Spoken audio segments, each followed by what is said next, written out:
早上好，大家好，我很高兴能作为你们的讲师参加这个主题的风险管理智力培训。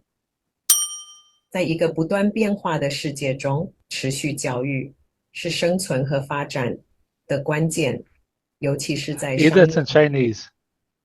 这个项目证明了终身学习。 It is in 在 Chinese. 赋能董事会 Yeah. 成员 Okay. Now, there's a reason for actually showing that. I don't speak Chinese, and I've done this, and I've been the speaker in many countries, Malaysia, Indonesia, Thailand, India, and so on. And I do start my intro using their own language, and I've been doing this for a couple of years already, and now it's becoming popular that you cannot even tell that I cannot speak it. Isn't that fantastic? I mean, you don't need a Miss Philippines interpreter. Isn't that fantastic?